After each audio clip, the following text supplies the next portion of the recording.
ఏంది మామ అలా ఉన్నావు? 4.5 ఏళ్లైందిరా ఈ ఊర్లో శుభవార్త దరువేసి. ఈ అవినీతి ఫ్యాన్ ప్రభుత్వం వచ్చినప్పటి నుంచి ఎప్పుడు చూడు రైతుల ఆత్మహత్యలు, ఉద్యోగ అవకాశాలు లేక యువత వలసపోవడం, పెరిగిన ధరల వల్ల ఆకలి చావులు తప్ప ఇంకా మన ఊర్లో ఏం మిగిలిందిరా గట్టిగా తప్పు కొట్టి చెప్పడానికి.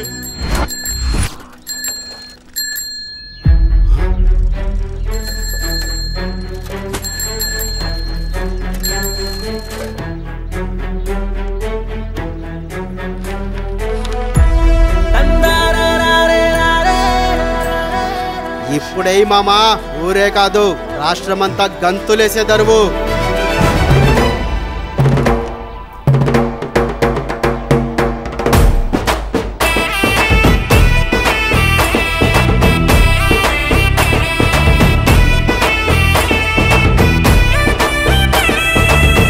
ఇందు మూలముగా 50 మంది ప్రజానికాన్ని తెలియజేయడమేమనగా శ్రీ నారా చంద్రబాబు నాయుడు గారు ముఖ్యమంత్రి అయిన తర్వాత ప్రతి ఇంటికి ఉచితంగా ఏడాదికి 3 గ్యాస్ సిలిండర్లు ఇస్తారంట. ప్రతి మహిళకి నెలకు 1500 రూపాయలు ఆర్థిక సహాయం ఇస్తారంట. అందరికి నెలకు 4000 రూపాయలు వృద్ధాప్య పింఛన్ ఇస్తారంట. వయసుతో పరిమితం లేకుండా మహిళలందరూ ఉచితంగా బస్సులో ప్రయాణించవచ్చంట. బడికి వెళ్లే ప్రతి విద్యార్థికి ఒక్కరు కాదు, ఇద్దరు కాదు, ఇంట్లో ఎంత మంది ఉంటే అంత మందికి ఏడాదికి 15,000 రూపాయలు ఇస్తారంట.